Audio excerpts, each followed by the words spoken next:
Oke, jadi buat teman-teman, semoga teman-teman semuanya sehat, rezekinya lancar, dan channelnya mendapat penayangan. Oh ya, pasti keluhan teman-teman itu tak lepas dari subscriber, jam tayang. Karena walaupun saya tidak sempat membuat konten, tapi saya selalu membaca komentar-komentar teman-teman di kolom komentar ya. Dan saya juga like, dan saya juga jawab. Mungkin ada pertanyaan dari teman-teman. Tapi intinya pasti semua subscriber dan jam tayang keluhan kita semua. Jadi kalau untuk subscriber dan jam tayang sebenarnya sekarang siapa yang masih memakai trik nonton video channel besar supaya dapat rekomendasi, saling kunjung. Sebenarnya itu tidak masalah ya teman-teman. Kalaupun teman-teman ingin saling kunjung, punya banyak waktu luang untuk nonton YouTube, mengurus channel, jadi teman-teman lebih bagus bisa banyak waktu untuk berkunjung ke channel sahabat-sahabat sama pemula. Tapi channel sahabat sama pemula ya teman-teman. Kalau untuk menonton channel-channel mungkin channel besar sih nggak masalah. Tapi kalau untuk berkunjung, kunjungannya ke channel sama pemula ya. Karena kalau kunjungannya kalau channel-channel besar yang sudah ratusan ribu subscriber itu ya mungkin kemungkinan besar 30% atau 20% dia akan mengunjungi balik teman-teman.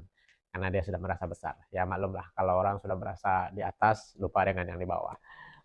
Nah, jadi kunjungilah channel-channel sesama pemula, saling support, dan juga sebenarnya tidak terlepas dari itu ya teman-teman. Kalau untuk mengejar subscriber dan jam tayang itu, sebenarnya kalau untuk nge-YouTube itu kita lebih kepada fokus dan kesiapan diri kita sendiri.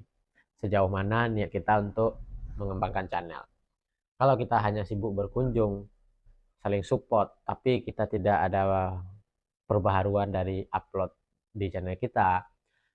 Adapun upload di channel kita, tapi kita tidak memikirkan tema-tema atau ide konten yang akan kita upload. Jadi sebenarnya kuncinya ada pada ide konten.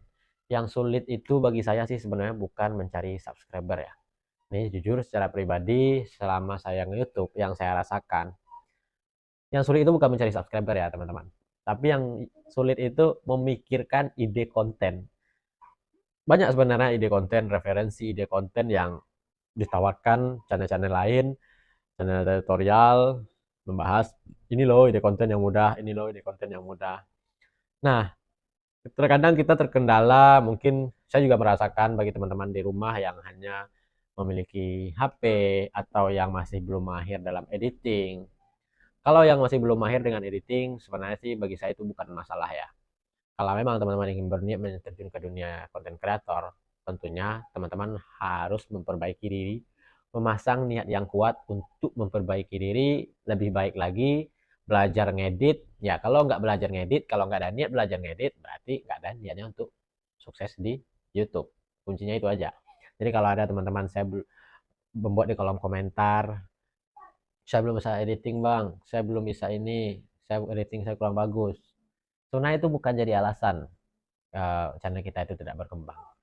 Jujur saya dulu juga tidak bisa editing, tapi karena niat saya kuat untuk menjadi seorang konten kreator, ingin membangun channel, walaupun channelnya sekarang masih belum besar-besar seperti channel-channel lain, tapi saya punya niat pengen terjun ke dunia YouTube. Nah, makanya saya belajar bagaimana cara editing. Banyak kok tutorial yang mengajarkan cara menggunakan aplikasi editing kayak Capcut seperti ini, Canva seperti ini, InShot cara seperti ini, KineMaster caranya seperti ini. Semua saya pelajari dan alhamdulillah walaupun tidak profesional dan tidak mahir-mahir kali, tapi setidaknya untuk edit-edit video standar ya jadilah untuk memberikan kepuasan kepada penonton. Nah, kembali lagi kepada subscriber dan jam tayang itu tadi. Sebenarnya untuk mendapatkan subscriber jam tayang itu bukan hal yang susah atau sulit ya, teman-teman. Yang sulit itu memikirkan ide konten. Setelah kita dapat ide konten, yang kedua kita harus memikirkan bagus nggak ya seperti transisi dari video kita, bagus nggak ya bagian ini disambung dengan bagian ini misalkan, atau yang ini diedit di tengahnya dibuang, ketika di tengahnya dibuang yang ini alur ceritanya nyambung nggak ya. Jadi kita harus memikirkan sampai ke sana ya teman-teman, supaya mata penonton itu tidak kecewa. Misalkan seperti alur cerita film, tentunya kalau kita Cerita film itu dari 1 sampai 4. Ketika kita buang bagian yang di tengah, otomatis dari 1, 2 meloncat langsung ke 4. Tentunya ada penggalan cerita yang tidak diketahui oleh penonton jadinya. Nah, bagaimana kita tetap bisa menghapus ini tapi penonton tidak kehilangan cerita, merasa kehilangan cerita ketika menonton video kita. Nah, jadi lebih kepada itu ya yang kita pikirkan ya, teman-teman. Jadi jangan teman-teman merasa subscriber itu sulit. Yang sulit itu sebenarnya konsisten. Apakah teman-teman bisa konsisten di YouTube? Kuncinya, saya lihat apapun media sosialnya, baik YouTube, TikTok, atau Facebook, atau segala macam.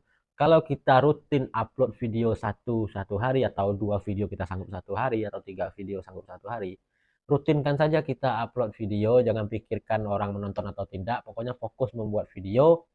Lama kelamaan rekomendasi itu akan nyambung sendiri antara video 1 dan video 2, 3, 4, dan 5 seterusnya, sehingga rekomendasi dari video teman-teman itu jadi stabil. Nah, jadi semoga informasi pertama kali ini setelah sekian lama saya tidak upload bisa bermanfaat buat teman-teman semua. Sampai jumpa di video berikutnya. Assalamualaikum warahmatullahi wabarakatuh.